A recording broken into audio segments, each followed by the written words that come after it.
Fall is a season of gathering that brings us together with warmth and color. So whether it's a birthday, anniversary, or a special event, celebrate your friends and family with a gorgeous bouquet of roses from 1-800-Flowers.com. 1-800-Flowers makes it easy to brighten someone's day with 24 multicolored roses for just $39.99. To get 24 multicolored roses for just $39.99, visit 1-800-Flowers.com/tune-in. That's 1-800-Flowers.com/tune-in.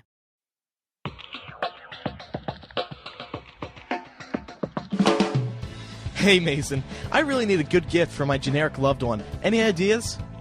Oh, yeah, Andrew. I have the gift they need. If you sign up for GoDaddy's Economy Blogcast package, you'll receive 1 gig of disk space, 100 gigs bandwidth, recording tools, and much more. Whoa, with all those features, I'd guess that kind of package will run me at least $20 a month and be plastered with ads. You're wrong, Andrew. The Blogcast Economy package is just $4.49 a month for 12 months. That's a deal and a perfect way to get your own website, blog, or podcast started. Oh, yeah, that is a deal. Plus, enter code MUGGLE when you check out. Save an additional 10% on any order. Get your piece of the internet at GoDaddy.com.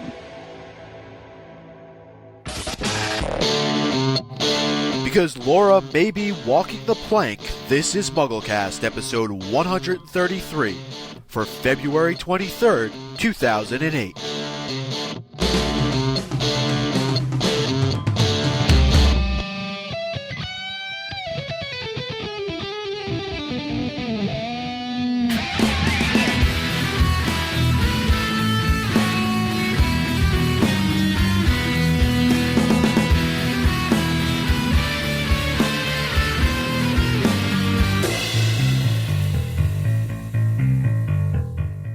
So, last week we got a few complaints that we only had 3 people on the show.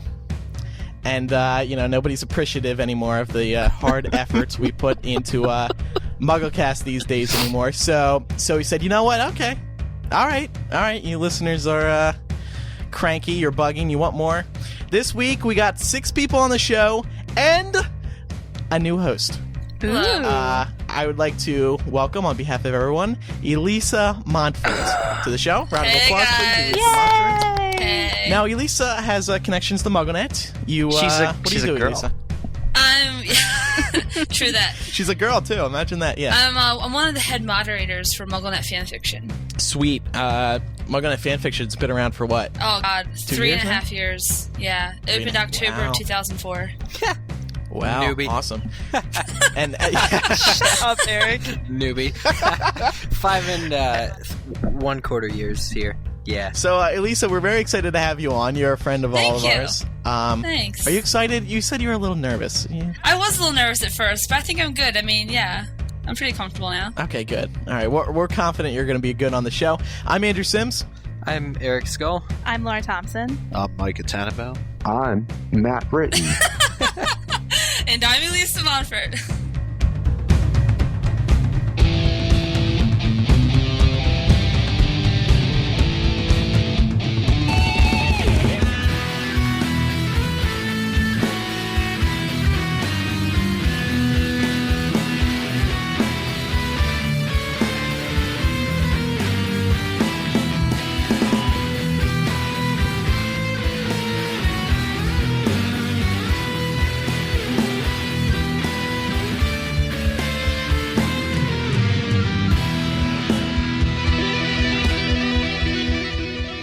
Micah Tannenbaum's in the MuggleCast News Center with this week's top Harry Potter news stories. Hey, Micah.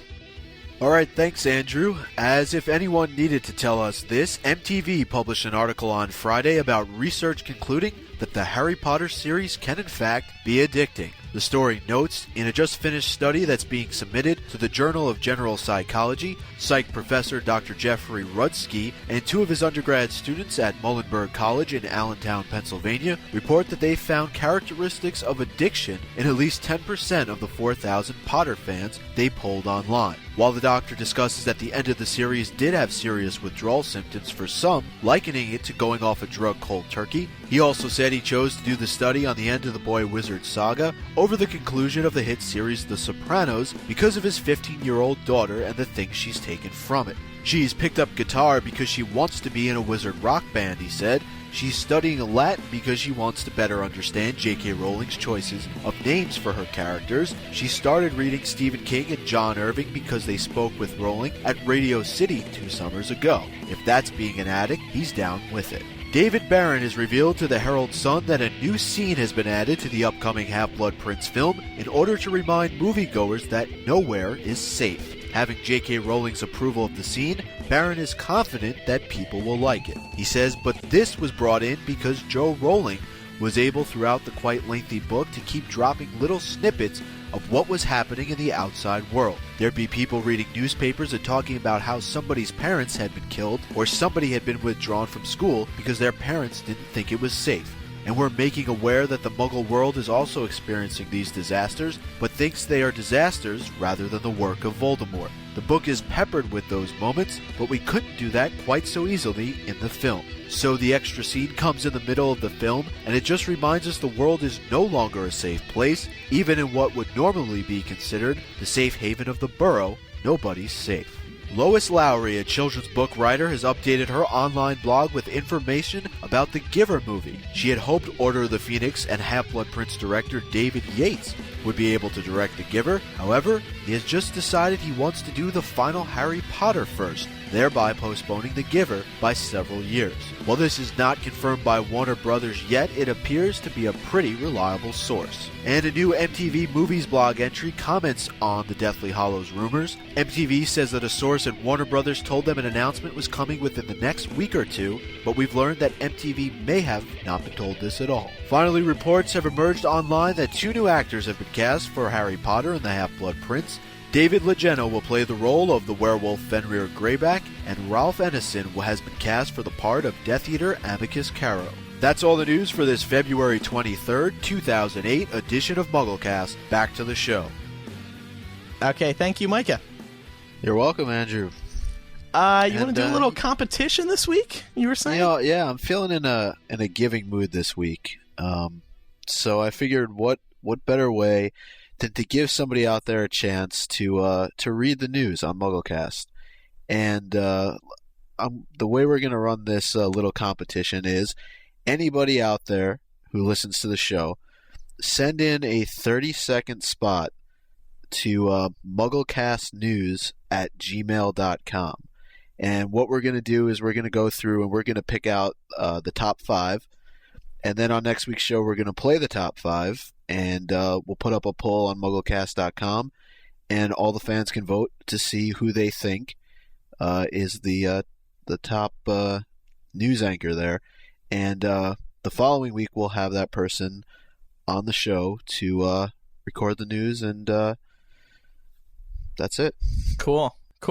That's a great idea. I think everyone will. I have to say, it's one of the most innovative, I think, competitions we've had here on the show. I think it's a great. It's also, competition's always welcome, but I'm thinking this late in the game, we haven't had one of those for a while, and this is just a brand new idea. It's shaking things up. I like it. Yep. So that'll be what, episode 135?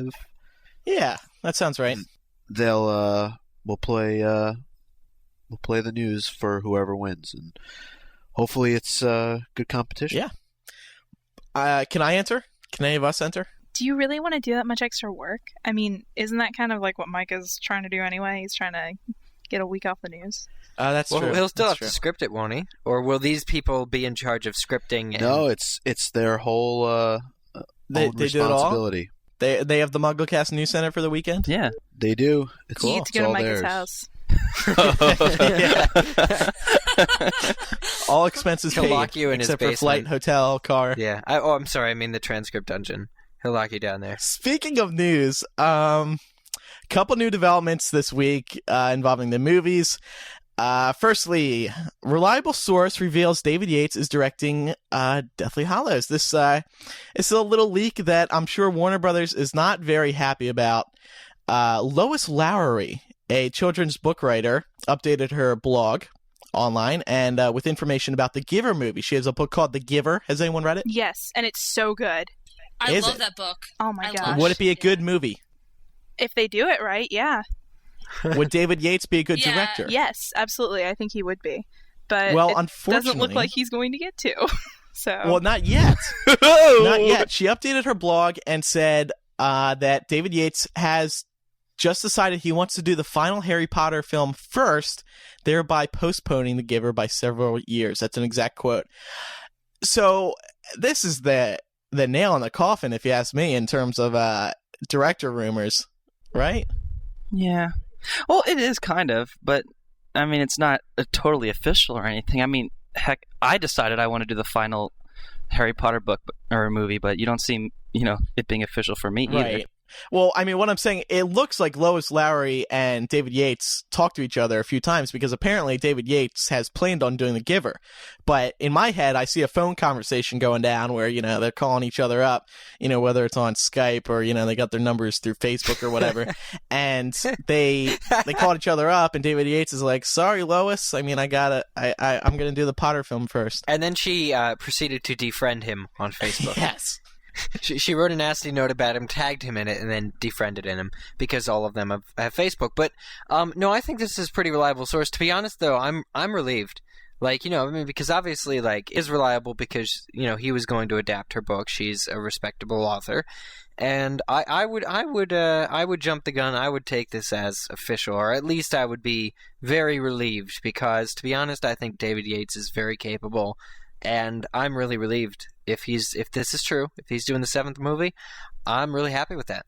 Elysa and Laura, what is this book about, The Giver? Just out of curiosity. Well, I read it in 8th grade, and it's basically, Elysa can probably give a better summary of it than I can, but it's about a world in which people are assigned their working roles. Like certain women are assigned as birth mothers, and you're assigned to work at a specific area, and you're assigned a family unit. And in this, one boy is assigned the role of being the giver, and he can see in color when no one else can see in color, and he just has all this knowledge that no one else has, and it's a very, very tragic story. Really, really sad, but really good. Yeah. The premise of it is sort of that humans aren't capable of handling all the emotions and senses that come with being human, which, like Laura said, includes seeing in color, but also hearing certain things and other things like that. And so there's only one person in this society at any given time that experiences all these emotions, including emotions like love and even laughter and hatred. And the giver is the only one who's capable of doing that. And so every time the giver sort of retires, a new giver is chosen, and so the story is following this one boy who was chosen to be the next giver, but just his trials and tribulations and whatnot. And it has a really awesome ending, but I'm really excited to see the movie. Oh, cool! Sounds like fun. Too bad we're gonna have to wait 4 or 5 years now, probably longer. 10 or 12. David Yates is blowing her off here. Yeah. Well, is he still directing it, or are they going to choose a different director? Well, they could do that too, but I think I would want David Yates. I think it's worth waiting the few years if he had really sort of committed to do it, maybe. Yeah. I mean, I think the author has said, well, now it'll just take a more, it'll be delayed a few years because I think she really wants to. That's how it seems. That's the impression I got, Eric, just that. Well, they seem to have a pretty good relationship between each other. Well, since we'll probably be directing the next Spiderwick Chronicles movie, I'm sure we'll be busy for the next 10 years, too. So. Elysa, you can go on your Spiderwick spiel / jokes in a second. Rant. They're very funny. Please do it. So, Andrew. Yes. The question begs, if you were a betting man, would you say that David Yates will be directing Deathly Hallows? If I was Micah, I wouldn't be a betting man in this situation. He would be a cheating betting man. skills are not on par for this news item. However, another item that we're going to discuss in a second, I can be the betting man. But another story that came out the following day was, MTV picked this up and went to Warner Brothers asking for confirmation. And MTV quotes Warner Brothers as saying an announcement should be coming in 1 to 2 weeks about the director. And I assume at this point, it seems like they're going to make the director and movie split announcement at the same time, right? I mean, because both of these stories are floating around, and we heard the director split announcement is going to come in the not too distant future, and this now is in 1 to 2 weeks. So it seems like, it would make sense. It would. I find that very interesting. Yeah, frankly, I'm very intrigued by all these developments and rumors going around. But so apparently we're going to be seeing official word about this within the 1 to 2 weeks. You think so? MTV thinks so. However, when I went to Warner Brothers and asked if this was true 1 to 2 weeks, I heard that they told MTV they cannot confirm or deny. So, whatever. It's a guessing game. Well, I think the bubble is ready to burst. Yeah, exactly. Either way, I think it's just so many. I mean, how long has this been rumor been going around, unconfirmed or undenied by Warner Brothers about splitting book 7 into 2 movies? Right. It's been a while. It's at least a week. So yeah. Since I last podcasted. Yeah. And then we found out Thursday that a brand new scene was going to be added to Half-Blood Prince. And what do you guys think of this? I mean, this is interesting. This is the first time Warner Brothers has actually ever added a scene. Oh, I wouldn't say it's the first time. Oh, it's the first time. I can't. Well, it's the first time they've actually added I think a substantial enough thing where they had to go to Joe about it and say, well, basically, but listen for their reason for doing it. I mean, when we had seen David Yates' there was a David Yates interview, it was audio only, where he was talking about how he was going to make Book 6 into a really sort of teenage film about the romance, and here they are saying that the book has all these moments about showing what's going on in the outside world that we couldn't do that easily, didn't really translate that well to film, so they've written this scene to make up for it. I think that's a novel idea. I would love to see whatever scene they have to offer. Well, the problem I have with this is that, to me, this says that they're cutting out Chapter 1 from Deathly Hallows. Not Deathly Hallows, Half-Blood. It does look that way. Well, didn't they say that, Micah?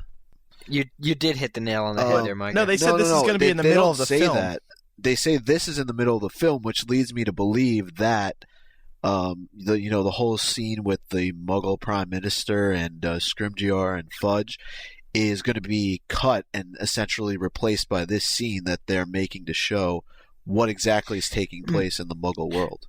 Though, to be terribly honest, if you think about it, the fun in the first chapter is more sort of what has happened in the past, because not only are we getting what's happening with the Prime Minister now, but remember, she then goes in that chapter of Book 6 back to sort of all the previous times that Fudge had visited the Muggle Prime Minister, which, was to tell the Sirius Black escape, that sort of thing. So she was able to do sort of several visitations of the two ministers in that chapter, and that really, I guess, wouldn't translate well to film, especially in the beginning of the film. People would be lost. But wait, who's to say that... who's to say that this new scene is involving the outside world? He says it. He said, we're making aware that the Muggle world is also experiencing these disasters, but thinks they are disasters rather than the work of Voldemort. So I have to read those are his words. Those are David Barron's words. Yeah, and then he says the book is peppered with those moments, but we couldn't do that quite so easily in the film. So the extra scene comes in the middle of the film, and it just reminds us that the world is no longer a safe place. Even in what would normally be considered the safe haven of the Burrow.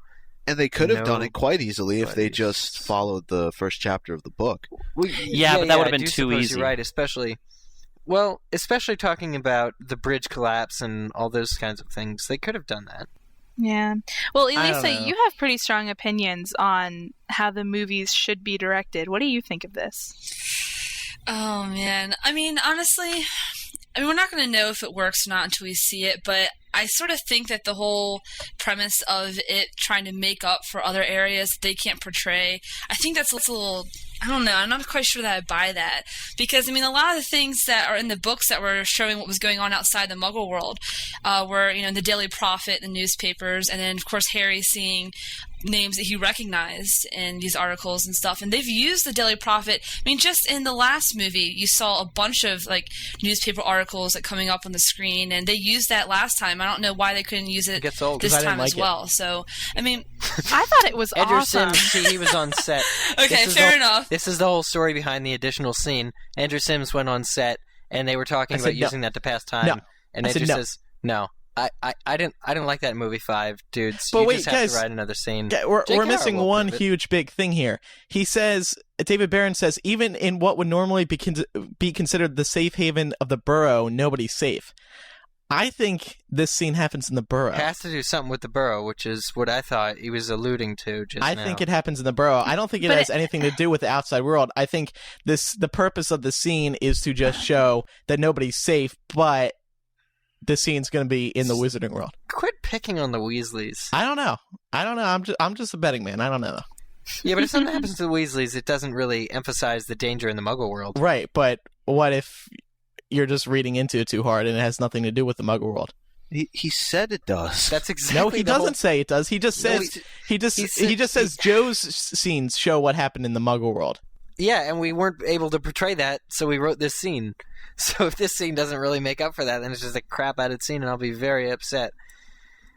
Anyway, I guess so, but he does tend to make his own scenes though too, because like what he did in Order of the Phoenix when he wanted to make a chase through London when the Flight of the Order. That was potentially hazardous to the. Yeah, it was stupid, right. Is what it was. Yeah, I'm sorry, but I liked the rest of the movie. I did like so much of the rest of the movie. I completely see past the whole non-invisible people flying through London. Though, to be fair, if they weren't visible, you couldn't watch them flying through London. It was just a cool, like, fast-paced scene. I mean, they didn't feel like explaining why but they're you're right. invisible. It was bad. Who knows? Maybe Chapter 1 will be in there, but when I read it for the first time, that was what I thought of. I thought that they were essentially creating their own scene to replace, the Muggle and the Wizard Prime Minister meeting. The other minister. Well, do you know what else? And this is just my final thought on it, is that, we're kind of complaining that they aren't getting the first chapter, and I agree with that, and that's a problem for me, but wait a minute, I kind of like the idea, if you can't do it right, don't do it, in a way.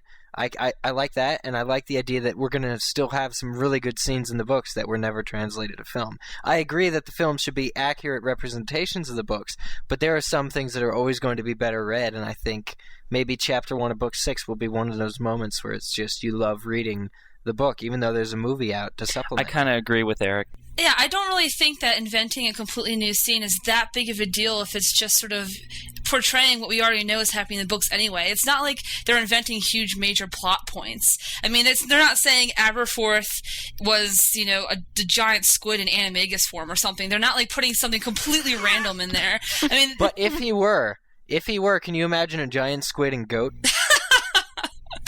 Wow, no, actually I can't. I'm sorry. Well, you said Gross. it. Yeah. So you're a fanfic editor. Have you never read that before? Oh. Have you never read? You would be. Elysa. Oh my God, you would be terrified of the things I've read. Let me put it to you this way, okay? There, inanimate objects do not go well in NC-17 fics. Like turkey legs, like turkey legs, I read that one. Turkey legs and McGonagall do not match up. The turkey leg always happens to stand out, doesn't it? We have to cut all of that out. Okay, I'm sorry for your non-virgin eyes and ears. I'm sorry, but I figured that. Well, you said the giant squid thing. I just thought that you'd read that somewhere. No, I have read plenty of giant squid and Tonks. I'm not kidding. Do you remember that one that was giant squid and Ron? Yes. That was terrible. Was that? You'd be gosh, surprised it was so how disturbing. creative these people get. Like Tonks and giant squid. I mean, obviously we do not accept that on MuggleNet, but I mean, you would be surprised if you go and Google that. I mean, I'm not suggesting this. I mean, beware, but you will be surprised. So don't Google it. No, don't. But you would be surprised. I mean, how many people write that kind of stuff. Well, shipping anything with giant squid really brings a whole new meaning to sucking face. Oh God, Eric! Oh wow! We're interested to hear all the listeners' feedback about the new scene. Personally, I think it's going to be at the Burrow, but I don't know. Betting man, I don't know. Whatever. So, Spiderwick Chronicles came out this week as well. Actually, last week, and we wanted to do a little movie review. Laurie, Lisa, Matt, and I all went out on a quadruple date and saw the movie. And made out during the dark scenes, and we Where was I? Oh, that wasn't. Oh, who was that sitting next to me then? Whatever. So we wanted to talk about it briefly because let me just start and say I enjoyed it. I thought it was good. Yeah, it was a now, cute Laurie, movie. Elysa, and Matt, you all talk about how you thought it sucked. And No, I didn't think I it did not sucked. think I it thought sucked. it was really cute. But there's definitely a lot of Harry Potter inspiration in the film. I don't know if the books are that way, but you could tell that this was definitely made as something to appeal to Harry Potter fans. Well, how so, Laura? How so? Well, there's that thing that looked exactly like Buckbeak, the griffin. Yeah, but but it wasn't a hippogriff. It was a griffin. Totally HP unrelated. Right. But, and then I mean, where else is that actor supposed to get work? They have to make roles for it. So the actor who played Buckbeak. No, but actually, first of all, I want to say Freddie Highmore is such a good actor, and I think he's one of the most adorable people I've ever seen in my life. Mm-hmm. He's so cute. I thought it was really cool. He did play twins, and as we discussed in the interview, that they do a thing where the camera makes the same exact movements twice, and they digitally merge the scenes, the shots together, so there's two Freddys. It's just really cool. I mean, he did a perfect job pulling off acting like he was talking to himself. You couldn't tell. He did. I mean, it was like he had a twin. Yeah, I agree. And even the two other girls we went with, they were like, "Oh my god, he's not actually, a set of twins. He's actually one actor." Yeah. Right. Remember that when we were walking out? Right, yeah. Okay, so what's the movie actually about? Well, basically, it's about a family that moves into this house that belonged to, their great uncle or something. His name was Spiderwick, and he basically gained the sight to see all the things that humans can't see, like goblins and that type of thing. And he chronicled all of the secrets of these creatures into a book. And basically, the book was not supposed to be opened, and it was supposed to stay in the house to be protected. And Freddie Highmore and his family move into the house, and of course, he finds the book and he opens it, and there's this giant goblin that wants it so he can kill everything. And it's basically about them trying to figure out how to destroy him and how to keep the book safe. Okay, so how much of this movie is going to remind me exactly of the last Freddie Highmore movie I saw, Arthur and the Invisibles? I haven't seen that, so I couldn't tell you. Neither have I. Yeah, because that also had a very similar, from what you guys are telling me, very similar in that, the house, and it was his father, I think, or grandfather that he was trying to rescue, and he had to open and figure out how to enter the world of the Minimoys. Except that movie had David Bowie, so that's cool. Was pretty cool. Well, at any rate, I mean, it's been getting good reviews. I think it's fair to say that we all enjoyed it.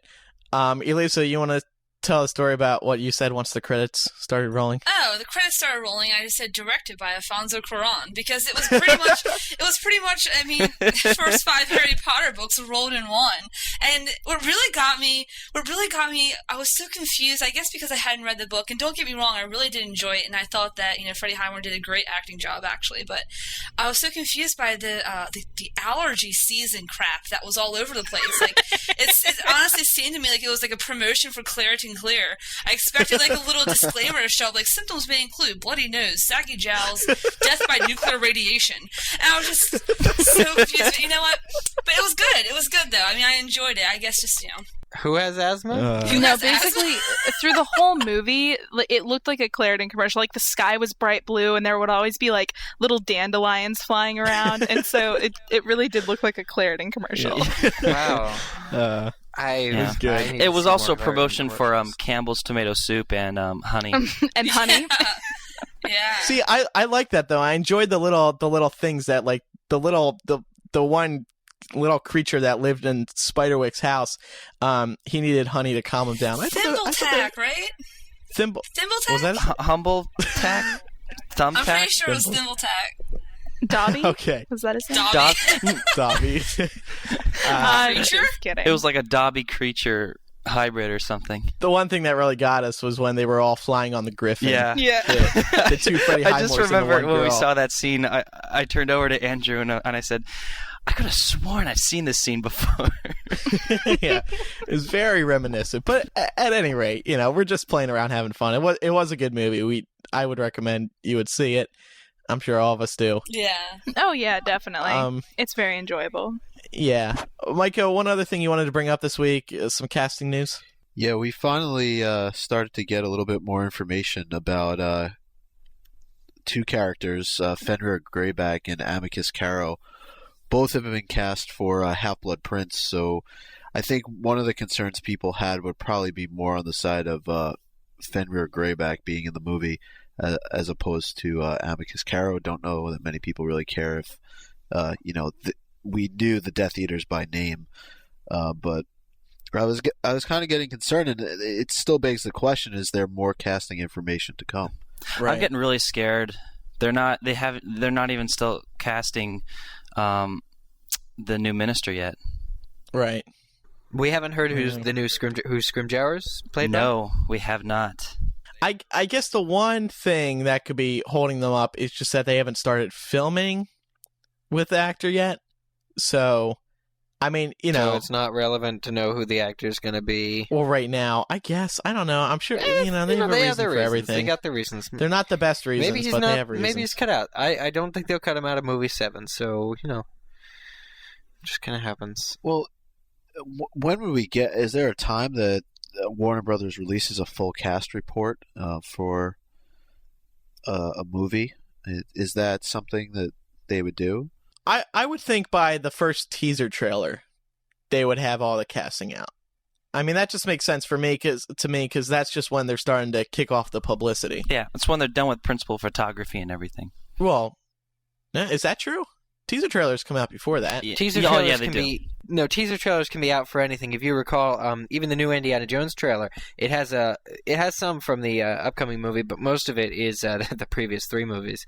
So they can do those kinds of teasers, which just go back into those sorts of things. And I mean, if you remember the original Harry Potter trailer, which you may or may not, it was more or less, Vernon Dursley going, "There's no such thing as magic," and slapping the trap, and it was like this really cool sort of, teaser trailers. No, you don't need to have the whole movie completed to do that. They kind of tease you a little bit. They just tease you a little bit.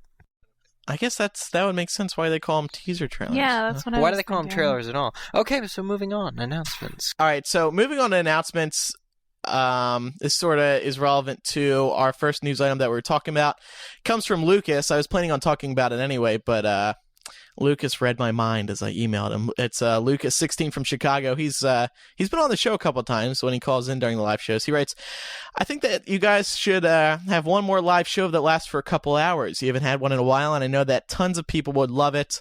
And then he talks about some other podcasts we're doing in the future. But yeah, so I think what we should do another live podcast. I'm personally itching to do another one because they are a lot of fun. Would you guys be up for doing one? Yeah, I'd be all soon? for it. Yeah, I think we should do one when they make the announcement, the director, and split into 2 announcement, because then maybe we'll step off chapter by chapter for that live show, and we'll just Talk. We'll talk about the official announcements, and we'll have people call in and discuss, what their thoughts are on the movie being split in 2 and the new director. Okay. So I Sounds think that would be good. a timely. I'll just say ahead of time, we're going to set some ground rules this time. First of all, no shout-outs. They're fun. We all laugh. We all LOL on the chat. But we can do this, when it Until the actually point happens. when every person who calls in doesn't have anything to say. yeah, it's just a shout-out. We need to stop They that. do that? It slows Really? the show down. Yeah, and no gack. Yeah, man. No gack unless you're from Nickelodeon. Okay, Or unless you're actually choking on something, then you can gag. gack. Well, Or you gack. can gag. Anyway. Yeah. So yeah, keep an eye out. Whenever there's an official announcement, we'll try to do a live show as quickly as possible. It seems one is coming in the next 1 to 2 weeks, and that lines up with when I was sort of thinking, we could do a live show anyway. So we'll just wait for that announcement. Hopefully it's not during the week. It can be between Thursday and Saturday, but most likely it's going to be made the announcement's going to be a Monday morning or something terrible. So I don't know. We'll see. But we will do a live show soon for all you who are looking forward to one. So plan it out. A lot of people get upset when we announce them last minute because then they don't have time to plan ahead and tune in. So we're giving you a warning ahead of time. So that's really the only announcement that we have this week. Let's move on to Muggle Mail now. Our first Muggle Mail comes from Naomi, 23 of Israel. She writes, "So, what you all are saying is you don't have time to respond to listeners that send you nice long letters, but you have time to respond to idiots that talk trash and say horrible things to you. That's normal. Who am I kidding? I'm crazy. Wow, wow, wow. Whoa. But really, No, why..." it's whoa, whoa, whoa, whoa, whoa, whoa, whoa. Okay, that's good. Like an Indian. Okay, that's nice. But really, why do you have the need to respond to idiots and not the people who really think before they write? Because idiots that talk like that just rant about everything. They find flaws everywhere. That's not true. Actually, You're a liar. We don't just respond to just idiot emails and stuff. We respond to stupid ones too. Naomi has a point. Every now and then we do like to pick out a ridiculous email to read, but those are just for fun. We don't really take them seriously. Well, actually, hold on, wait. Actually, what we were saying last week is we replied to emails that have people complaining about the show and stuff. Oh, well, stop your whining. That's all I have to say. Well, it's our show, and we'll run it the way we want to. Lord. Yeah, we mean for the people who. Wow, that's Mama's harsh. gonna crack the whip. You know what really bothers me is every now and then I'll see an email, and actually it's pretty often, and someone will be like, "I think you're doing this wrong. You should do," and I'm like, you know what? Go make your own podcast. Just do it.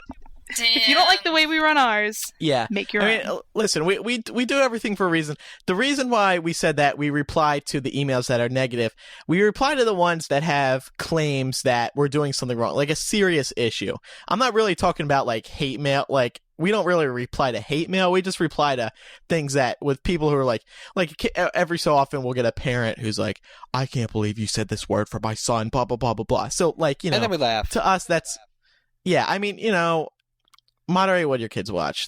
Or listen to. That's all I have to say. But we're family friendly, friendly here. Yeah, we are. And the other thing I wanted to point out about this was, we do read and respond to people who send in nice things because we do it on the show. We have a whole section where we sit and we respond to people's rebuttals. We have chicken soup, so it's not like we're not taking people's stuff and replying to it. I think everybody probably replies to at least 5 emails a week that are people questioning, why can't I download this? Why isn't this working? So we do take the time to do that in addition to all the other mail. We're not trying to be mean here. We're just saying, we run the show how we do. We can't reply to, most of the emails, I will say the majority of emails we get are theories. So we can't reply back and be like, oh, I think this is good because blah, blah, blah. We just can't. Yeah, we do read it. That's the point I think we wanted people to get from last week's show is we do read everything. Yeah, that's all. But we don't have the time to reply to it. Yeah. Well, let's not dwell on this because people, we made our point clear. Okay, next email comes from Amanda, 25 of Sunshine Coast in Australia. She actually, a lot of people wrote this response into our discussion on Gryffindor's sword last week and why Luna, Ginny, and Neville tried to steal it. She writes, this is probably one of hundreds of emails you received, but Ginny found out that Harry had Gryffindor's sword passed to him when, on page 111 of DHUK edition, it states, quote, outside in the garden over the dinner tables, the 3 objects Scrimgeour had given them were passed from hand to hand. Everyone exclaimed over the Deluminator and the tales of Beetle the Bard and lamented the fact Scrimgeour had refused to pass on the sword. End quote. So Ginny would have heard about it then and thought it was a great way to help Harry since she couldn't go with him and to exact some revenge on Snape too. So that's a great point. I think that's the explanation we needed. Let's dive in straight to chapter by chapter this week because we have a lot to discuss. We're going to do 2 chapters this week. Going to kick it off with chapter 16, which is Godric's Hollow. A short but very important chapter. It's one we all speculated about before the book came out. We were all saying Harry he had to go back to Godric's Hollow. I mean, it's now or never. So, who wants to kick it off with the short summary? I'll do the short summary. Okay, so the short summary is, for this chapter 16, Godric's Hollow, following Ron's departure, Harry and Hermione struggle for productivity as they agree to go and find Godric's Hollow, a journey which ends at the tomb of the Potters. Dun, dun, dun. So the chapter starts off with just a lot of narration. I mean, Harry and Hermione are feeling the effects of Ron being away. Yeah. Right? I mean, and he's thinking about Ginny, that's just, all this being away hurts. Yeah, they keep looking at, they hear noises at the door, like if Ron were to come back in. Hermione pretty much just, she delays them leaving the place where they were, because that Ron won't be able to find them after that sort of thing. And Harry resorts to the Marauders map, and he begins watching people at Hogwarts. Initially, he thinks he's going to see Ron show up there again, because he's sold out for the sort of 3 meals a day that he's used to. But it turns out he just ends up watching Ginny, and Ginny becomes a comfort to him, and he wishes more than anything that she knows that he still cares about her. So, and also connection to Hogwarts, they begin to speak with Phineas Nigellus. Now, did you guys like how this was done? The whole how they kind of came to an agreement with Phineas, and they began to seek answers about what was happening at Hogwarts. Yeah, I thought it was pretty cool that they utilized him that way. Well, don't you think that Snape was the one who told him to keep an eye on him? Well, we know that now, I guess. Yeah, yeah. But what did they find out from this from these meetings? What did they? Not much. No, I mean, they mainly just find out what's going on at Hogwarts, like that a few students are kind of rebelling against Snape, and Harry theorizes that the DA is still alive and well. Which was interesting, because like while I was reading this for the first time, it's just weird, like thinking about you don't know what's going on at Hogwarts for the first time. Yeah. Like it's just like you try to picture what is going on. It'd be interesting to hear this part of the book from Ginny's perspective or Luna's. Or well, as Neville's. The reader, you're right. I mean, as the reader, you feel very empty because you haven't seen the 7th Halloween feast. I mean, you know when you were first given the first Harry Potter book, you were expecting 7 Halloween feasts and 7 Christmas feasts, and you're not getting it. Right. So they finally get off their bums and they decide they're going to Godric's Hollow. Okay. Harry says, "You know what? I want to go to Godric's Hollow." And Hermione says, "Well, that's a good idea. I kind of want to go there too." And so they plan on it. And basically, there are a few very interesting facts about Godric's Hollow, which I put in the notes here for you guys about Godric's Hollow. This is sort of what we know. Now, it's still a bit confusing for me how Harry knew to go there at the end of Book 6, but needless to say, by this point in Book 7, he has reason to go there based on what he... Well, I don't think he had a reason other than just he wanted to see his parents' grave, right? But my question was, my former question on the show had been, how did he know that his parents were buried there? But I guess that makes sense, Yeah, nothing's really happening here. I mean, this is just a big moment for Harry just because he's finally seeing his parents' grave. Just a Lifetime movie. What's that? Nothing. It is like a Lifetime I heard that, movie. Elysa Montfort. I said it was just like a Lifetime movie. I mean, 3/4 of the chapter, I felt like I was watching Lifetime. Have some with a bunch of other girls sympathy, you heartless fanfiction mod. No. Listen. Don't get me wrong. I cried at the end of this chapter. Sure you did. It was really emotional. Sure but I mean, you that's did. part of why it's that's why it's a Lifetime movie, isn't it? Isn't that sort of like the staple of watching Lifetime? Okay, you're talking to 4 guys and 1 other girl. I don't think one other girl. I love this chapter, you guys. Why are you guys bagging on it? No, I liked it too. I liked it too. No, this is a fabulous chapter. So they get into Godric's Hollow, and Harry and Hermione come up upon the statue of the Potters. And like I thought that was just so cool that, there's a statue of you as a child with your parents. The town has a statue there. It's been there for 17 years. And he just stares at it for a minute, and there's really no realization. There's no in the book it's just written Harry staring at it. I don't know. Don't you guys think there should have been more But wouldn't that freak you out? No, that's a moment. Okay, maybe it was a lot, and maybe it was a lot for him all at once. I think I connect with the exact response that's in the book, because you got to realize that Harry's survival impacted the entire wizarding world. Even though Voldemort is a terrorist who's in England, they say, being the most powerful dark wizard ever, he's pretty much the threat to the entire world. Harry's defeat of him meant something to people so much larger than Harry would ever meet and will ever know. And so coming to this statue, which he had never seen before, it was just, it had been there for 17 years. I think that's fitting. And it's just, he's like the last person to see this statue of him and his parents. And it's just really, there's nothing to say or do. He's just there. It doesn't. It's not a lack of emotional response. It's just an abundance of it. Plus, it's a conscious decision on his part. It may be a subconscious decision that he can't pay too close attention to things like that, just because there's that threat that he may be being watched by somebody else, and obviously that ends up happening. But if he's just goes into an emotional breakdown and he's under Polyjuice Potion. Would that seem kind of weird that some middle-aged guy is breaking down in front of a statue? Well, and also we see later. Go ahead.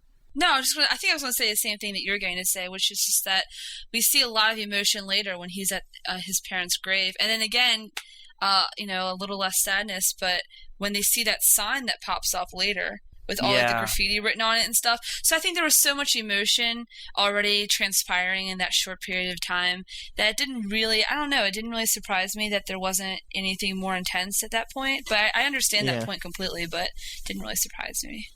Yeah, and also the way I think about it is I think that seeing a statue of he and his family, like a memorial, is really not all that different than reading about his family in textbooks like he did at school, because it was just a representation. Well, he didn't. Hermione I hate to interrupt. Sorry, Hermione was always the one to read about Harry in the books. Yeah, I know, but she was the one who told him about it. I mean, that's all very much a surreal experience, because it didn't become real to him. Like he actually said that he actually detailed the idea of his parents' bodies being beneath him under the ground. And he said he almost wanted to crawl in and sleep with them. Yeah. And it wasn't until then that it became real, I don't think. Well, let's jump to the graves then. Yeah, since please. you guys are just all about proving me wrong with future events. Go ahead, Micah. Mention one thing. I thought it was interesting that it first appeared as a war memorial, and then what was up with turned that? into the Potters. Yeah, what kind of war memorial? Well, it could be that. Well, think about the Godric's Hollow. Think about Godric's Hollow. Godric's Hollow is not an all-magical town like Hogsmeade. Hogsmeade's the only all-magical establishment in Britain, but Godric's Hollow is kind of a half-magical, half-muggle thing. Now, think about Harry and Hermione, who are under the Polyjuice Potion as muggles. I think that the War Memorial, considering Lily and James are only significant to magic people, they're significant to muggles, but muggles would never understand why. You couldn't even begin to explain. So I think if they're going to, if the wizards are going to build a memorial to, quite like the Potter's house, which you see in the next chapter, it's just, I think the whole deal with it was that the War Memorial was, once they got closer to it, it kind of revealed itself just like the cottage did, because they weren't muggles. My point was that it's more symbolic. That it's a battle scar. The Potters. What? Well, it's like a. Yeah. The Potters are the central point of this war against Voldemort, and the fact that a war memorial changed over to, a statue of Lily, James, and Harry, I thought was, symbolic in a sense of what is taking place in this book. Mm-hmm. That was more of where I was going. The War Memorial, though, isn't that what the Muggles see? Isn't that sort of the disguise for Lily and James and Harry? Yeah. Yeah, that's what I thought. So I was just curious as to which war that was for. Obviously it has to be something valid if it's going to fool the Muggles. WW2. Yeah. Or the Australian-American War. Okay, so the graves. They go through the graveyard. They're finding different people, and Harry's getting frustrated because Hermione keeps pointing out, different graves other than his parents. But then finally, of course, it's Hermione who finds the grave. Well, okay, first we'll talk about the inscription on Kendra and Ariana Dumbledore's grave. I guess, Eric, you had this in here, so you should probably talk about it. Yeah, there's two inscriptions they come across in this graveyard. One of them is on the grave of Dumbledore's mother and sister, and the other one is on James and Lily's tomb. And Harry makes note of the second one and has some open dialogue about Hermione, but the first one on Kendra and Ariana's grave reads as such: where your treasure is, there will your heart be also. What do you guys think that means? Well, first of all, that's from the Bible. It's from Matthew 6:21. It is. Now, actually. Wait a second. How do you know that? Did you Google it afterwards? No, I looked it up. And basically, both of these phrases are from the Bible. Really? Isn't that nice that Joe did a little tribute to Laura Mallory? Deathly Hallows. Here lies Laura Mallory. Thanks. Oh, well, that's a little too much. No. But actually, in the dust, or rather, the marble of the graves. It's really interesting if you read Matthew 6 and you're looking at lines 19 through 21. That section is called "Lay Up Treasures in Heaven." And it says, "Do not lay up for yourselves treasures on earth, where moth and rust destroy, and where thieves break in and steal. But lay up for yourselves treasures in heaven, where neither moth nor rust destroys, and where thieves do not break in and steal. For where your treasure is, there your heart will be also." And I thought it was really fitting, to say that you should really treasure the important things in your life, and not link your entire being to material possessions that will have no meaning when you're gone. That's kind of a Isn't that a little ironic? Given, I mean, isn't Dumbledore the one who put that inscription on there? Yeah, well, that's the open dialogue. Is that when they talk about this, Harry says it makes sense that Dumbledore would be the one to choose this, because he was the oldest member of his family after Kendra and Ariana. Well, it's possibly something that his mother said. I mean, he had to have, gotten his loving nature from someone from his family. Maybe his mother was the one who was very loving and concerning, and probably that's where Dumbledore got most of his sayings from. Mm-hmm. Elysa, did you have something else to say about that? Or? No. I wasn't quite sure what it meant. I at first my thought was that maybe, I don't know what I was thinking, but I thought there's maybe some kind of significance to it and like a Horcrux or something. But obviously, yeah, I was kind of thinking the same thing. Like where your treasure is, there your heart will be. Like exactly, like your treasure, you put your soul into. Your soul in your treasure. Right. It's kind of exactly. I think we're meant to think of that a little bit, because like obviously it's just a little bit. It's to be contrasted with the kind of life that Voldemort is living, that he has souls and Horcruxes, for the fact that treasure and heart can mean nothing about means of survival in the mortal world, but be actually really meaningful. I think that makes perfect sense. The Horcrux parallel. Yeah. It makes good sense. I mean, obviously Matthew wasn't jotting this down thinking about Horcruxes no. and J.K. Rowling. Well, 2,000 honestly, years though, later. I don't think that. I mean, we know that Jo is a Christian. I don't think that she would use a biblical quote in reference to something evil like a Horcrux. Well, no, but it's the kind of thing about too. being well written, is that you can imply all these things from it. You can take all these things out of it. She's also, all the time when she wrote that in this chapter, just 5 times it's appeared how the little beating heart inside the locket is going faster and faster and faster. I think maybe it might have been less of a reference to a Horcrux directly and more of a reference of, like anti-Horcrux, perhaps. No, that's what I'm saying. I It's think to be contrasted. Right. It's to be absolutely Exactly. contrasted. It has nothing to do with a Horcrux, but you're meant to think, or it's in there. It's definitely there to think about. But so on James and Lily's tomb, what about the second inscription? And Harry questions that isn't this what the Death Eaters think? It says, "The last enemy that will be defeated is death." Yeah, Harry sort like of that ruined one. the moment. Yeah, Harry sort of ruined the moment for me right there, though, because it seemed like he was getting angry, wasn't he? He was. Well, he read it wrong, because Hermione was like, "It's not a bad thing." Yeah. This is a very angry chapter, though. This is if you're sort of following Harry throughout everything that's been going on in this book in particular, and you're not a fan of Dumbledore. I know there are a couple of people like Jess out there who To name don't one like who should Dumbledore. be spammed. But you get very aggravated, at least I did, rereading the chapter with Dumbledore. Because here you have, I think just 2 rows behind, the Potter's graves behind Ariana and Kendra, Dumbledore's, and you start thinking to yourself, why was Harry never brought to Godric's Hollow? Why was Harry never given this information? And it really starts to sink in, because up until this point, it's sort of been like, okay, Dumbledore didn't pass along this information, you can deal with it. But once you start to see the reality that Harry's going through, that he's sitting in his parents' grave, and Dumbledore had this information all along and never shared anything with him, I mean, I would be frustrated You're right. This too. is the moment where it hits Micah, and I mean, you did the news item where J.K. Rowling had said that there is legitimate concern in that Dumbledore was. Well, I guess using Harry as a puppet was the term used, but I mean, this is the moment where, Harry's thinking about walking with Dumbledore, what an emotional impact he thinks that would be for them both to have walked there. He said, I think the term is, what a strong bond that would be for Dumbledore to have taken him to this place, and he didn't. And the line is something to the effect of, was it more important to just get Harry to do what he wanted him to do? And I mean, you're right. This is the chapter where it starts really hitting home. Well, not even Dumbledore. Nobody ever took him. Well, nobody took him, yeah. That's kind of sad, Well, do you too. think that Dumbledore really thought about, before he died, about this precaution? About how dangerous it would be if he went back to Godric's Hollow? It's a good question. I think he would have been able to deal with the situation without ever drawing attention to those graves. yes, they're close together, but I still think that, Dumbledore may have been able to go to Godric's Hollow and sort of not pay any attention to the two graves that were there. And maybe in the end, that's the reason why he never took Harry there. Maybe that would be the explanation. That it would just be too difficult for him to deal with everything surrounding his mother and his sister. Yeah.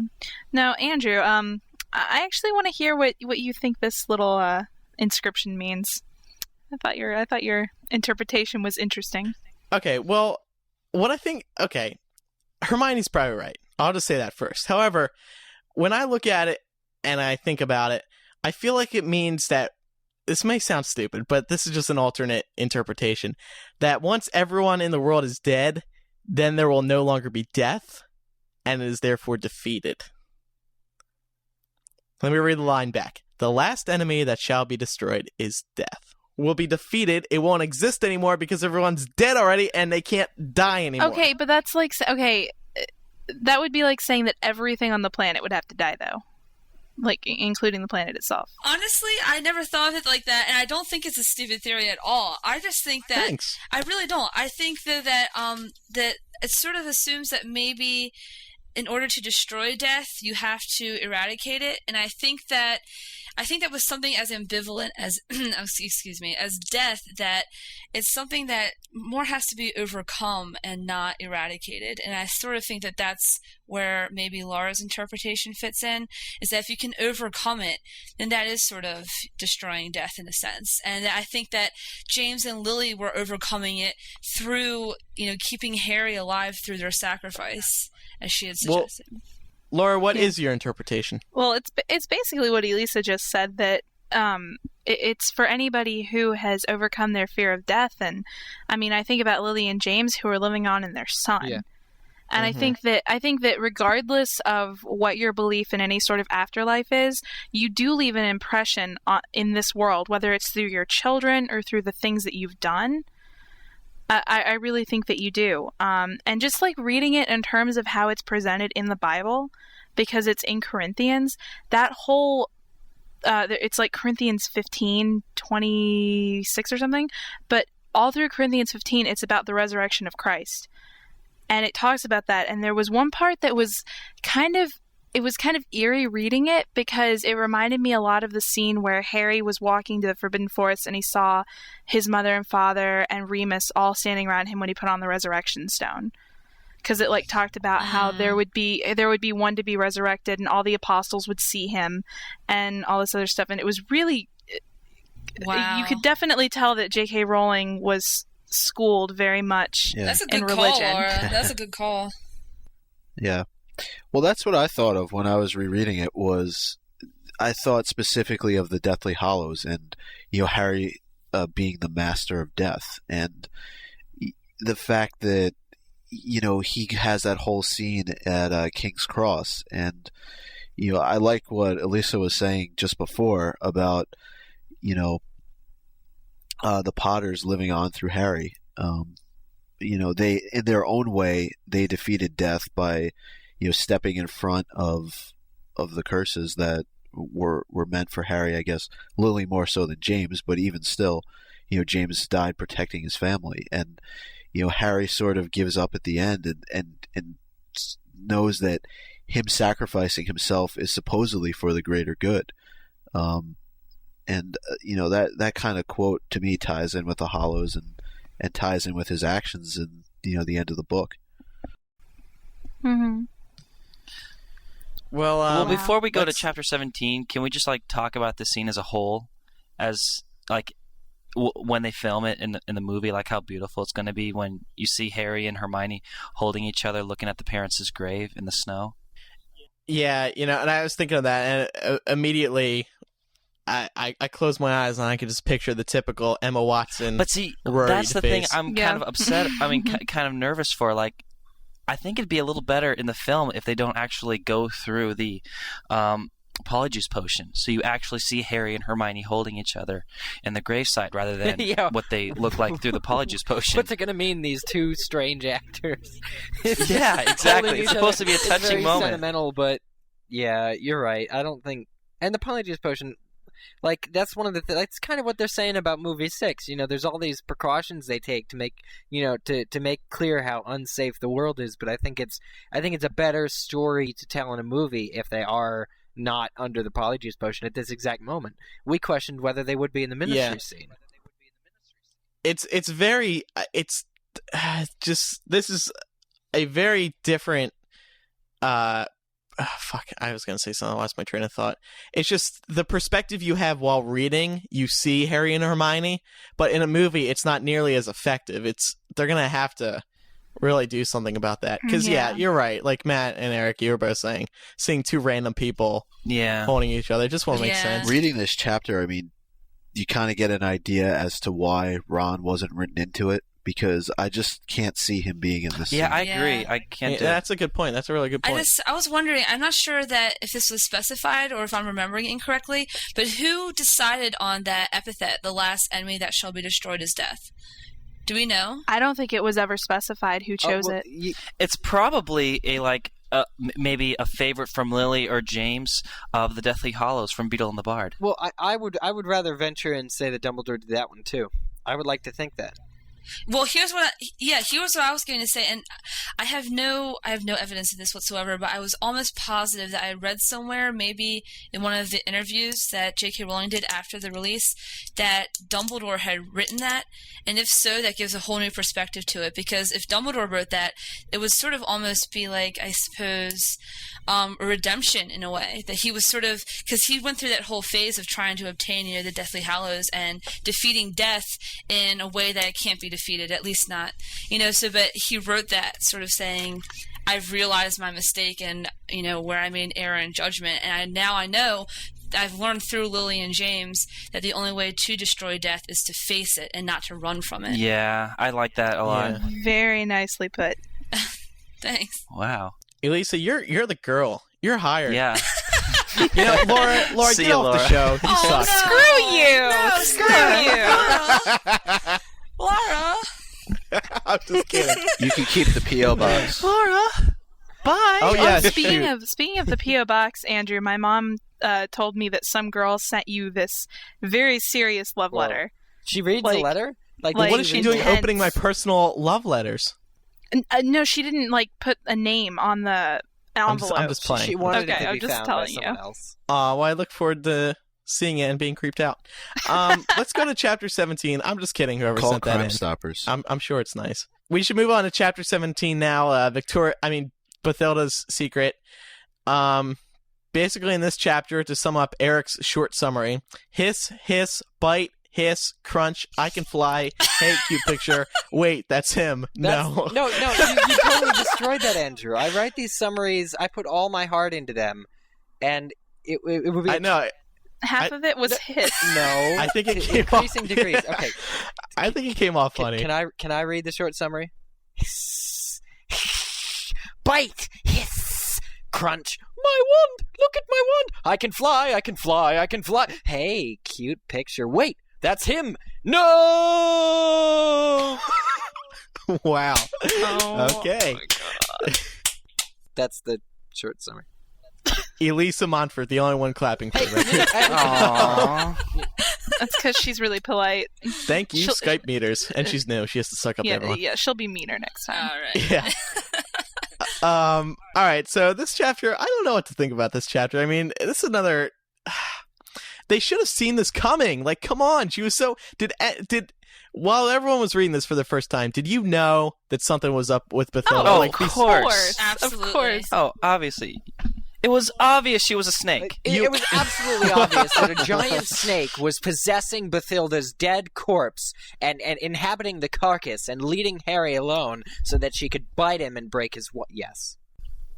Thank you, Eric. so God, gross. it was so obvious. Matt, you and I are the only ones worthwhile or worthy of reading these kinds of books. Okay, the only reason I could see someone thinking that, okay, there wasn't anything up with her just because they had heard at the wedding that she was just gaga.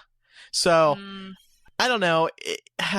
Obviously, something was up to us because, something's bound to happen. It was, every 30 pages, there's like a new big scary Voldemort. Yeah, attack. it was bad. They were bad. It was the whole mood is supposed to change anyway, so we were expecting a big change in the mood. Yeah. So but first off, in the beginning of this chapter, Harry feels excited because he gets a little boost, a little inspiration boost because he sees this graffiti on this plaque honoring him. I think that was just what he needed. Yeah. Because he's getting very skeptical of Hermione and Ron, and he was right that they were kind of doubting him a little bit, and so now he's been thinking this whole entire time that his best friends are doubting his ability, and are they really? I mean, they may be with him, but are they really, in a sense? And yeah, so he reads these graffitis on the scene on the sign saying how. What does it say on the sign? Oh, it says, "Good luck, Harry, wherever you are. If you read this, Harry, we're all behind you. Long live Harry Potter." Well, yeah, the house is still there. Most of the house is still there, in fact. Yeah, that's really cool too. How there's like a little tribute. They kept the house there as a tribute. Like, that's just amazing. I really cannot wait to see that in the movie because Harry the narration even points out that there was the blasted corner of the house, which is obviously where Voldemort killed his mother and tried to kill Harry. And remember, we've seen this house, guys, in the movie, and when the first movie when Hagrid's doing the recount, we see Voldemort going to that. I thought that would be really cool if they reshoot those scenes sort of with the actors, try and recreate it, but then actually, elaborate with all of the things that happened, at the end of this chapter, which is just fantastic. Well, see, that's what I had a question about, too, because they said in the beginning when they did this movie of the first film that J.K. Rowling oversaw this entire scene. I think she directed that scene or something. Do you honestly? I think she did direct it too. Do you think that they may have actually filmed the entire scene and are saving it for the last film? No, I highly doubt that. If you think about it, the James and Lily actors are very happy to return. They've been in almost all the movies. In fact, they've been in all the movies. They really have. But the baby, it doesn't look like that. He's probably a couple years older now. Well, heaven forbid, 10 years older now. Find another child. Well, you're right. That's kind of a good theory, Matt. I mean, because I really don't think they would have to film much extra. Like, I don't know. It's hard to say because if you think about the movie scene in Sorcerer's Stone, it's not exactly how it is in the book. No, it's not. But also, the actors are 10 years older, almost too, from when they filmed that scene. Although Harry was standing in the crib and he had a little smile on his face in the movie, didn't he? A little bit. Yeah, he did. It's very similar. He was wearing Blue's Clues pajamas too. He was, and she was, and they stressed it enough that she was very adamant about getting this scene right. She probably had this whole scene, she had it all envisioned in her head. I still think they may have filmed the entire scene. I like the idea of that. It's just in the history of movies where it seems like, in my history of movies, my experience, when I think that it would be really cool if they did that, they never do that, which is the only thing I have against it. I mean, at the very least, they must have some extra footage laying around. They must have done some extra takes, maybe some extra angles or two. Maybe they could make a whole thing out of it. You don't even see James's character in that flashback. Right, you don't. That's one issue. Yeah. So, are we going to talk about Bathilda picking them up then? Yeah. That's a great point, Matt. But I guess we'll have to wait and see. That's a good question for Heyman or somebody. Okay, so Harry finds the photograph of Dumbledore and Grindelwald in Bathilda's house. And, sorry, I'm reading from whoever wrote this. He's also convinced by looking in her eyes that she knows who he is. He's partly right. Yeah, I was kind of... I don't know. Just reading that, it kind of creeped me out because Hermione said something along the lines of like, do you think she knows who we are or whatever? And Harry looks into Bathilda's eyes and he's like, yeah, I think she does. And it's creepy because he's right, but not quite, because it's actually Voldemort's snake. And it's, oh my gosh. There's a really cool, I like how this is written because, and again with the Horcrux that Harry's wearing, gets excited, it starts really sort of beating and Harry really starts noticing it, and he's like, oh, I guess it's starting to be scared, that's good, it's scared that it's about to be destroyed, but that's not actually quite what's happening, and it's just really an intense sort of scary scene. Yeah, it really is. That whole scene is going to be so freaking awesome in the movie. If they do it right. Like, do you think they're actually going to have the snake, crawl out of Bathilda's neck? Oh, they better. I would be so mad. If they didn't, it was like it just like transfigures into a snake or something. Oh, that Well, would they be, gotta that have- would be so terrible. Yeah, or if they do something cheap like they've done in every movie where they show a shadow. But then like in Chamber of Secrets, in order to lessen the gore factor, they had Fox pecking out the basilisk's eyes, but they only showed a shadow. But they don't cop that Right, out. but keep in mind that was the PG days. Oh, when the that- PG-13 Yeah, we're days almost came out. rated R, ladies and gentlemen. Practically, Yeah, are. we're all big The other boys thing, now. Laura, that I remember is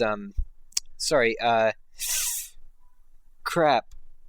I just totally lost my. Oh yeah, well no, Well, what about when Peter Pettigrew cut off his hand? That's did they show the shadow of that? They showed it about like it just tipped off the arm. Well, and it made the squishy sound. Yeah, it was pretty.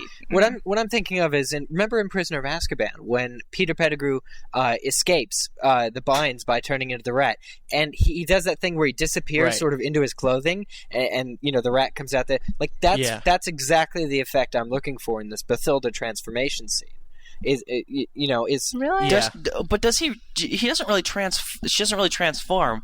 The snake is hiding inside the body. Well, no, she doesn't. She doesn't. No, but it comes like out of her body. Like I wrote in my notes, she pretty much discards the carcass like a coat, like discards the body like a coat, and it lets it drop to the floor as the snake like sort of slithers out of it, like a snake would shed its skin. Exactly. Well, I kind of Yeah, I thought was just gonna say about. that. I kind of got a. I thought about that when I was thinking of what's the movie Men in Black, when the creature took out the right. insides of the body, and all it really was just like a layer of skin that just stretched over the body, he was wearing Yeah. like an egger suit. like an Like an egger suit. egger suit. Yeah, Come to think of it, though, this would really be a scary scene for kids. I know.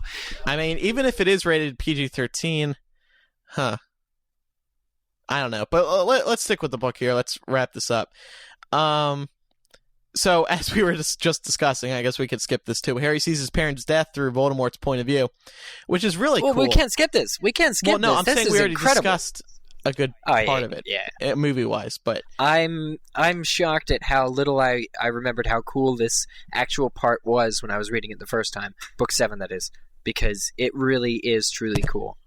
Yeah, correct me. What did you guys think? Correct me if I'm wrong, but isn't this the first time that we find out that James Potter didn't even have his wand when Voldemort came? Neither Yeah. of them did. He just Yeah. falls. didn't we discuss this on an earlier show? Yeah, this has been it's been said in the books that sort of James was dueling Voldemort or whatever. Went into the landings to sort of duel him, but now we see it's a little bit even more pathetic than that for James and Lily Potter who thrice defied Voldemort to just drop, and of course Lily didn't have to die, but James just didn't even have his wand. Well, This is Well, Go on. just about the whole thing with Harry's mom and how he kind of pushed her away. Like, we all thought that there was like some ulterior motive that maybe like he promised that he wouldn't kill. Well, he did, didn't he? Isn't that confirmed later? Yeah, Snape asked him. Oh, not that's right. to. Okay. Never mind. But I'm going to go out on a limb here, and I'm just going to say my absolute favorite thing about this Voldemort recap is that right when he's about to kill Harry, he thinks the baby Harry might, or Harry or Voldemort thinks that the baby Harry might be thinking that Voldemort is actually his dad in disguise, that any moment Lily's going to pop up and smile and it's all a joke. But as Voldemort gets closer to Harry to kill him, he sees that it's not Voldemort and begins crying. And at that moment, Voldemort thinks, I have it written down here, Voldemort thinks, well, he says he did not like the crying. Orphanage. He had never been able to stomach the small ones crying in the orphanage. And this is like right when he's about to die, right when Voldemort's about to kill Harry and be killed himself. He has this flash he connects the crying to the orphanage and these crying babies in the orphanage. This is Voldemort's human life, and not only that, but his childhood. He makes this connection to his childhood, and of all these, this crying that he couldn't stand in the orphanage. It sort of connects him to the human world once again, to even acknowledge that he'd ever been in an orphanage. A Muggle wanted that, and then it struck me so much. You can clearly tell by the way my voice doing this that it struck me that that kind of connection to Voldemort's, because Voldemort's not connected to anything, but right before he dies, he makes that kind of I hated the little ones, the orphanage sort Well, of when Yeah, I that's totally true. and yeah. then he dies. Well, when I read that, when he said that he couldn't stomach the babies crying at the orphanage, I could be wrong, but I thought when he said that, he meant that he went on a murderous rampage in the orphanage, and it was just hard. Well, he was about to kill a trick-or-treater. Do you remember that? Yeah. He said like one quick wave of his wand and the little boy would never see his mother again or something like that. Yeah, but quite well, he just loved the power of unnecessary. that. I think he was thinking to himself, like, I could just kill this kid right now, and that entire life is gone. Now, Laura, you had a parallel you want to bring up? Oh yeah, well we all know how I am about the parallels, and this is a really small one. It's not anything major that requires tons of discussion, but it was just interesting to me, like especially thinking about the scene that we talked about in Sorcerer's Stone that Joe monitored so heavily, specifically shows Voldemort entering the gate of the Potter's house, and in the book, Harry says that he can see the bald man entering the gate of Bathilda's home, and it's like the first time that they've both been in Grimmauld Place in all this time, and both times it happened in Book 7 and Book 1. So I just thought it was really interesting. Another one of my little book parallels. And why do we love parallels? Because they never meet.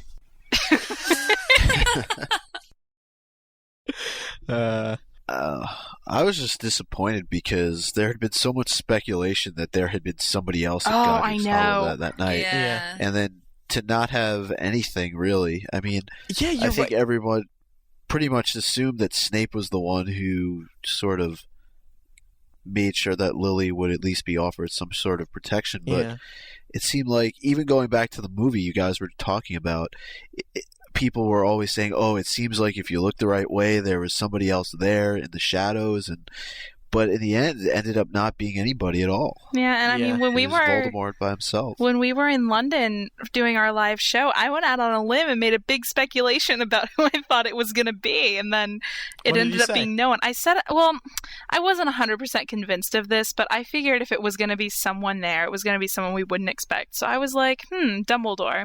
Maybe Dumbledore was there, and that's why he has all this stuff and da-da-da. But, of course, it makes no sense now, but... Yeah, Dumbledore was a big theory.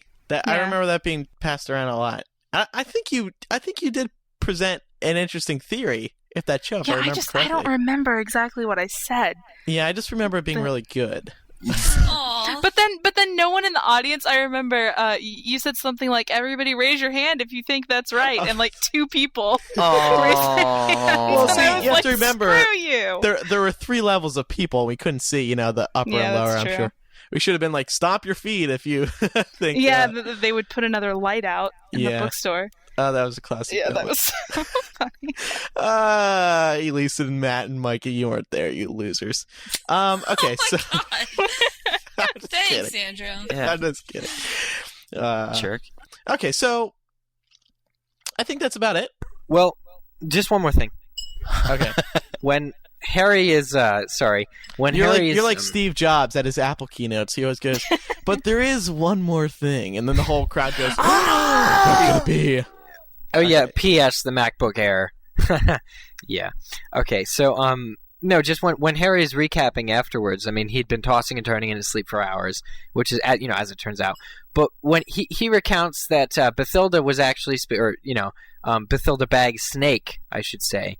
Bathilda Bagsnake was speaking Parseltongue, and that's why Harry sort of could understand her and knew that she was saying, "Come, look at this," that sort of thing.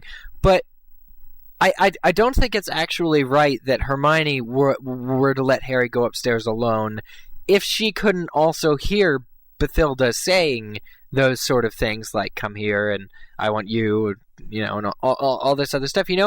Not only did Hermione let Harry go up alone with Bathilda, but she didn't even follow until she started hearing these loud thumps. I mean, if Nagini were any kind of, aim or anything, I mean, if the intent were to be to kill Harry, Nagini would have succeeded because Hermione stayed completely downstairs. I just don't think it was realistically suspicious. She wasn't realistically suspicious enough because if she couldn't hear Bathilda even speak, or, if she would have heard the slithering, I would have been severely, clued in. It's possible they communicated, though, through nonverbal means. Yeah. Yeah. Because there is that connection that still exists between Voldemort and Harry. Yeah. Perhaps they don't need any sort of verbal communication. But that would be weird, wouldn't it? I mean, you'd immediately know that something was up if Hermione... Because if Hermione didn't hear a thing. She didn't hear a thing, and maybe she heard some sizzling and didn't realize it. Well, this whole idea is pretty stupid from the beginning, okay? This kind of goes back to my thoughts on, like, them infiltrating the Ministry. This was just another scene where, like, you know what, you're really... out of your league. Effing stupid. You know, I mean, you're just going to follow somebody that you'd never met before. You don't talk to strangers. Going to their house. But see, at the same time, they were pretty confident that she had the sword. You know, like earlier in the chapter, or the chapter prior, Harry was like, you know, Harry and Hermione were both like, okay, she must have it. It makes sense. Dumbledore must have given it to her. So yeah, I think they just got too caught up in the moment. Well, really, it's mostly Harry. I mean, Hermione was hesitant first, and usually, like every time Hermione's first reaction is hesitation, it's usually because you should be hesitant about it. Well, I think over time, though, their lack of knowledge, their lack of things happening, and Ron leaving them kind of makes them put all their eggs in one basket. And I think that's why Harry, when he says, I want to go to Godric Hollow, Hermione says, yeah, that's a pretty good idea. Mm-hmm. She kind of says, it was just... But you're right, Mike. You're completely right. It's just not a wise decision. And the fact that you brought up, I mean, Harry can clearly hear what she's saying, but it's not like they're having open dialogue. It's not like they're having back and forth conversation. You know, it's just a little bit awkward. Well, I mean, I think what worked in the favor was that they knew how old Bathilda was. You know, so they thought that when she was kind of gliding on the ice that she might be, you know, but she's a very weak, obviously very old woman who might have the sword of Gryffindor. But just putting Harry and Hermione's failings aside, when Voldemort flies there and ends up in that room, it is said in the book that he looks out the window and sees Harry and Hermione as their disguised people running across the field, and that's where he breaks down and says, no! And obviously he looks down and he gets this nice little consolation prize, which is the photo of Grindelwald, so he can figure out who it is he wants to go after. But he sees them running across the field. Why does he not follow them? That is my question. That's my last question. Why doesn't he follow them if he sees them running? Because they can fly. He can overtake them. Who says they apparate? Hermione's trying to carry Harry. She can't even do. Well, didn't she say they twisted and they were gone? He saw a twist and they were gone, and then he starts screaming. Yeah. Oh, I missed that. Sorry. Yeah, I think she apparated as they fell out or something. I thought they twisted their heel or something. They clicked their heels 3 times. Hermione twisted in midair, and the thundering of the collapsing house rang in Harry's ears as she dragged him once more into darkness. Yeah, they apparated. Into darkness. Okay, that's what I get. Yeah. Sorry, I thought that was like the darkness of behind a tree or something. I was like, why is he not going after them? Okay, but I get that. Okay. And the only other thing I would bring up from this chapter is the fact of the broken wand, because that plays a huge role later on. I like it, though. Should we play a song for Harry's wand? Well, we should play a song. Even though it comes back. We should play a song for Bathilda, actually, because it's confirmed now that she's completely dead. Mm-hmm. What do you guys want to hear? My milkshake brings other boys to the yard. That's a little out of place. I guess we'll jump right into the next segment, but first it's time for Quote Quiz! Quiz. This is Lane for Chapter 17 this week. And 18. No, sorry. Chapter 18, The Life and Lies of Albus Dumbledore. And the quote is, this is a hard one for all you playing at home. You were a head case, that Aberforth. It's a quote quiz for you this week. Did they mumble too, or was that just you? I didn't mumble. Oh, okay. No, that's what Joe wrote. So we're doing a new segment. We tested this last week for Laura, Eric, and Elysa. It's make the music connection, and we make a connection between. We're going to start this week making a connection between a song I give you and Harry Potter. Okay, so it's sort of like make the connection, only involves music. And the intro goes like this: it's make the music connection.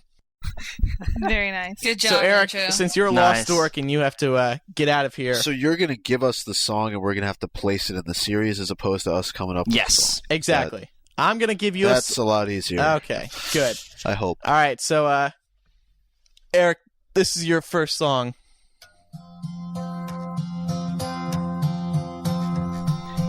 Yesterday All my troubles seem so far away. Yesterday by The Beatles. Make a connection between this song and Harry Potter. That's a really good question. I mean, this is a really good connection to be made. I think that an instance where this song would be most pertinent... Actually, what about write this...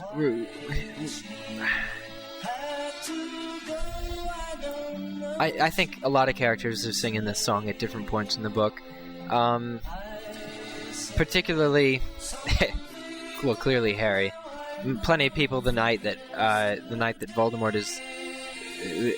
You know what? Dumbledore sings this when he goes back to his office after the Triwizard Tournament has ended and Voldemort's back. Yesterday all my troubles seemed so far away. Okay. Darn it, he's back again. All right, that's good. Yeah, or Ron sings it.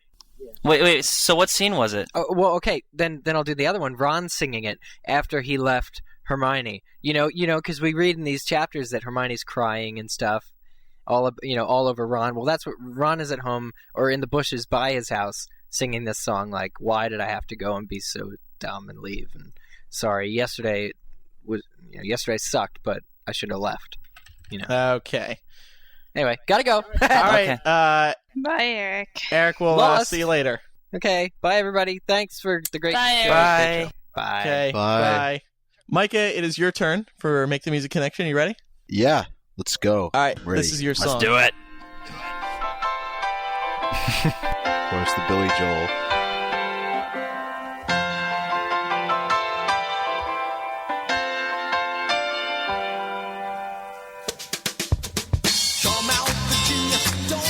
Only the Good Die Young by Billy Joel.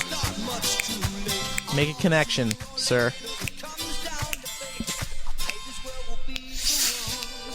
I would probably say when Harry is going through,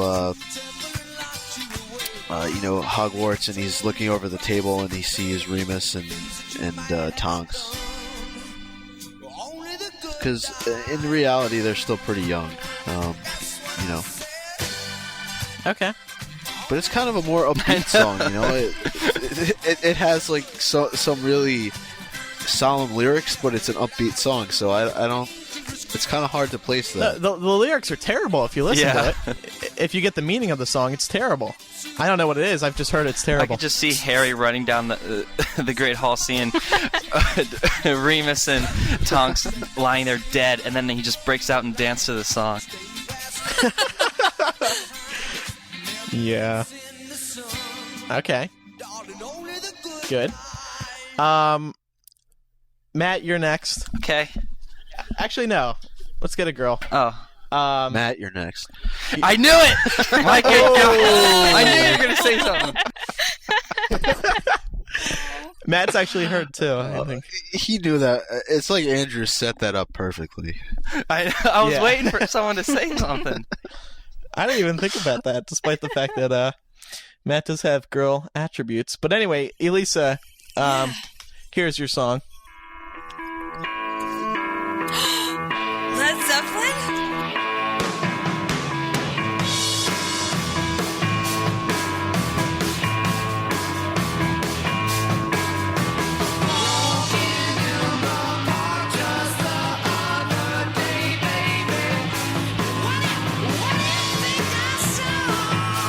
Misty Mountain Hop by Zeppelin. I hear you're a fan. Oh, are you kidding me? Of course. Oh, gosh. They're all British. How's that for a connection? Okay. Misty Mountain Hop. Let me think. I'm going to say that this is Tonks and the Giant Squid's love music. That's the connection. Okay. All right. Very good. Oh, God. Okay. Laura, you're next. Okay. Keep in mind, I'm tailoring all these songs to everyone's interests this week. So. Yeah, I'm just guessing what mine's going to be. Laura may know what's coming. Oh, boy. Oh. This song makes me cry. Another turning point, a fork stuck in the road. Time grabs you by the wrist, directs you where to go. So make the best Time of Your Life by Green Day. Well, I think there are multiple meanings you can pull out of this song. One of the first things I think of is when Billy Joe says time grabs you by the wrist and directs you where to go. Because Harry didn't really have much of a choice with his destiny. It was kind of thrust upon him. And also, if you know anything about Green Day and this song, you know it's actually not a happy song. So, and it's not even supposed to be a nice song. It's actually all kind of sad. So the whole, it makes me think of Harry Potter ending. It makes me sad. No. So, sadness and Harry's destiny. Okay, good. I like it. All right, and last but not least, Matthew Britton, here's your song. I knew it! A Disney song. You didn't know it.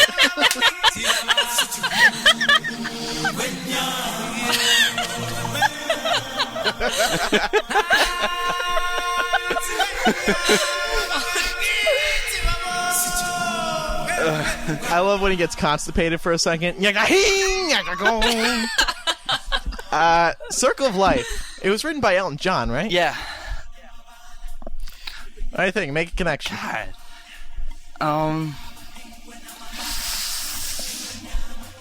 Damn. Let's think. Well, there were animals in it, and our Patronuses are animals, and I got nothing here. Now I'm picturing all the Patronuses coming up on the big mountain with Simba. Well, Simba and Harry were both orphans who had to. Oh, that's yeah, true. but are we making a music connection to an exact scene in a film? Or the books. It could be in the film, or you know, Or you in can the picture in the a book. scene for Deathly I'm Hallows. sorry, a scene in the books. It could be books or movies, whatever. Well, that's what I mean. Okay.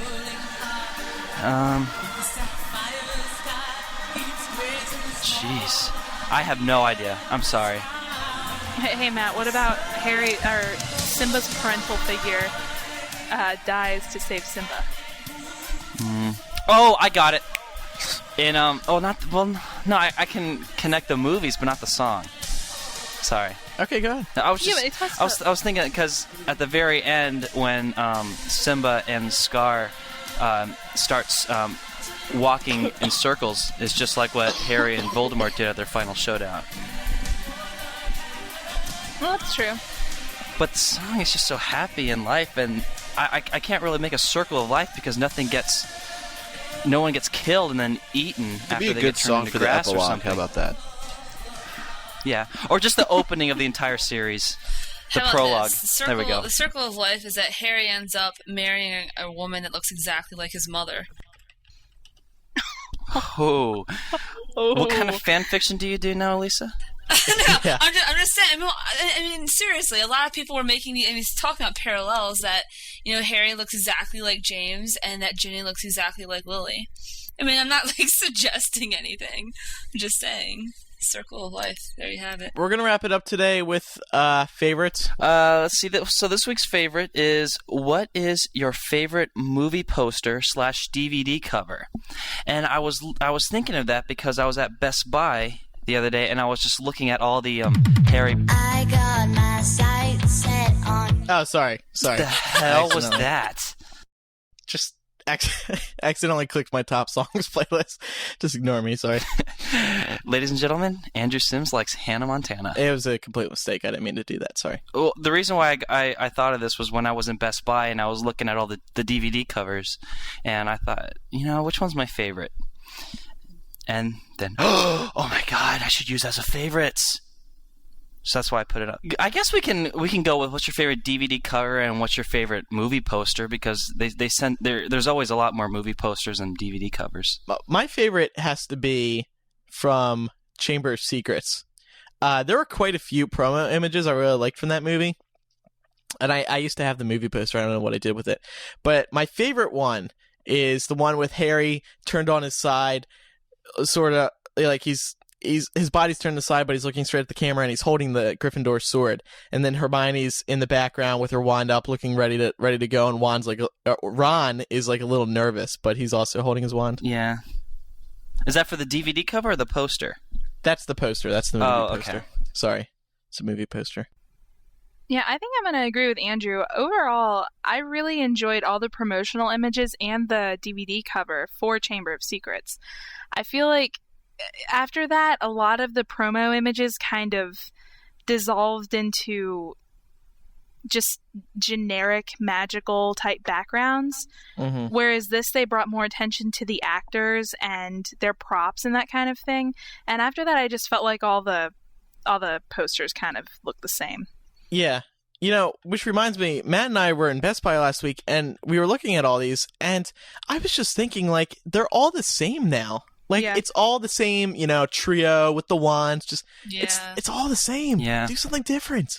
See, that's why I want to go with Goblet of Fire here on the DVD covers, just by virtue of the fact that it has the other Triwizard Champions on it, despite the fact that they got about 20 minutes of screen time and about half a line each in the movie. But yet they were on the cover. But I like the poster a lot for that one too, in all seriousness, because the one with Harry and he's standing, it's just him and it's sort of like his back's to you, and there's all this smoke and mist and it's really dark, and I think at the top it says something like difficult times lie ahead, Harry. Do you guys know which one I'm talking about? Yeah, the teaser poster. Yeah, I like that one a lot. It was badass. It was like it could be on like the cover of National Geographic or something. I was all about it. Yeah. For posters, I mean, I would say I was a big fan of the Order of the Phoenix one with Voldemort that says, you will lose everything. Because I think it started to take the series in a new direction, obviously, with Order of the Phoenix sort of being the turning point. I could care less about the DVD covers, to be honest. I don't really have a preference one way or the other on the DVD covers. But yeah, I like what they started to do, and bringing up Goblet of Fire before also was a good one, where they finally started using other people besides the trio. They're doing that with the posters for Order of the Phoenix, I think, and obviously, or hopefully, Snape will be used for Half-Blood Prince. Alan Rickman. Yeah, possibly, or something. How about you, Matt? Okay, let me see what we can do. Well, my favorite DVD cover, hands down, is definitely Sorcerer's Stone, because it's very it's almost like a hand drawn artistic kind of look to it, and it doesn't look like it was photoshopped like in the other DVD covers. And I like the first film DVD cover the most because it looks like a collage. I like all the things in the film. Mm-hmm. And I kind of wish that they did that with all the other ones. And let's see, my favorite poster. I agree with Andrew and Laura about their favorite being Chamber of Secrets, because they did have the best in advertising. My favorite poster of that that movie was when they have a silhouette of Dobby in the middle of the street saying, "Dobby has come to warn you, Harry Potter," or something. Oh, yeah. You know what I'm talking about? Yeah. That was one, I think that was the teaser poster for the film. Yeah, it was. Mm-hmm. It's that poster and the Order of the Phoenix poster when they have the Death Eaters against Dumbledore's army, and they're in that fighting stance against each other. That's actually really cool. That is very cool. That's my favorite poster of the film so far. I didn't really count, I agree. I think that's my favorite, promo poster. But that was never really a movie poster. It showed up on gigantic billboards, but I think I've seen it at, Hot Topics. Oh, really? Yeah. You're talking about for Order of the Phoenix, right? I'm talking about for Order of the Phoenix, yes. Yeah. Yeah, it is really cool. They have come up with some really cool promo images, even with the adult actors. I love the ones with Snape. When they do, 5 posters, each with a different set of characters. Mm-hmm. You know, all those? Those are really cool. I guess that wraps up the show today. We've covered a lot. This is a long recording. It's time to remind everyone about our contact information. Laura, where do people send us gold? That'll be P.O. Box 3151, Cumming, Georgia 30028. No pickles. No pickles, please. Sorry, pickles not accepted, like in the commercials. You can also call the MuggleCast hotline if you want to contact us when we do voicemails occasionally. If you're in the United States, you can dial 1-218-20-MAGIC. If you're in the United Kingdom, you can dial 020-8144-0677. And if you're in Australia, you can dial 02-8003-5668. We also have a Skype username, which is MuggleCast, if you want to contact us that way to leave a voicemail. No matter how you call us, just remember to keep your message under a minute and eliminate as much background noise as possible so you sound clear and beautiful, just like all of us. We also have a handy feedback form on MuggleCast.com that you can use to contact any one of us, or just use our first name at staff.mugglenet.com, except for Matt, who's Matthew B. at staff.mugglenet.com. And Elysa, if someone wants to contact you, you are Elysa at fanfiction.mugglenet.com, right? That's correct. Excellent. You can also visit MuggleCast.com for a variety of community outlets, including our MySpace. We got the Facebook, the YouTube, Frapper, Last.fm, and of course the forums. Elysa, thank you so much for joining us today. No, you were a thank you great for part of the show. having me. Would you come on again?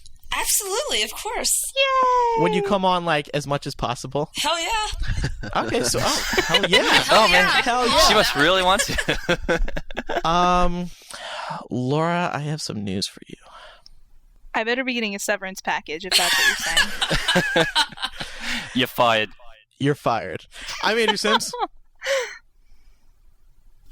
Laura. No, I'm not going to outro myself. You just fired me. I just wanted to plug real quick a site that Laura and Elysa are maintaining. It's a news site by them. It's a political blog. It's Little Children Cover Your Ears. It's politicalbitches.com. You guys want to talk about that for a second? Yeah, pretty much. We take the politics and we bitch about them. Okay. Yeah, and a little bit of informing. I recently made like a 5 million word post about Kosovo, but it's interesting because we curse like sailors, if that helps at all. It's really good and it's really funny. I would not recommend it if you are not one to read adult language, but it's a very funny read. Yeah. Of course, they do take a particular political stance, so some of you will not be happy. We're not going to lie about where we stand. It's really fun for us to do because we actually first really talked on election night of 2004. So that's where our political relationship was fostered from. Matt and I can attest to the fact that Laura and Elysa are hilarious to listen to when they talk politics. I was crying. I almost choked. I almost choked on my Big Bacon Classic when we went to Wendy's.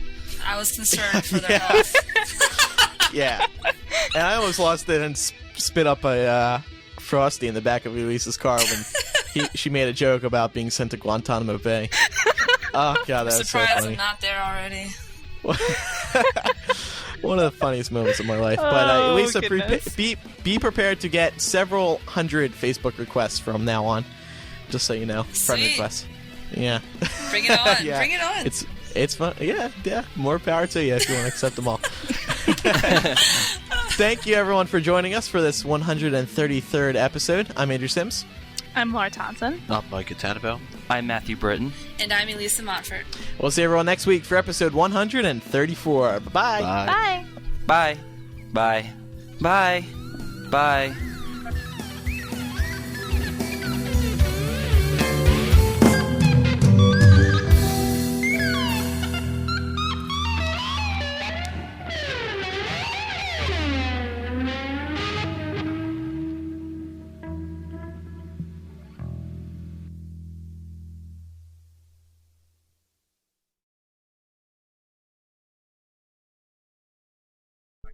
It rubs the lotion on its skin or it gets the hose again. Oh my god! Oh my god! I was just saying that to Laura and I am. Wow. I don't get out enough. I don't know what is going on, but Andrew, edit, please. Speaking of news, This is Robert Langdon. I teach symbology. The suspect called him. From the author of the Da Vinci Code. He wants me to locate an ancient portal. We have to finish this, or my dad is dead. Dan Brown's The Lost Symbol. Streaming now with new episodes every Thursday. Only on Peacock.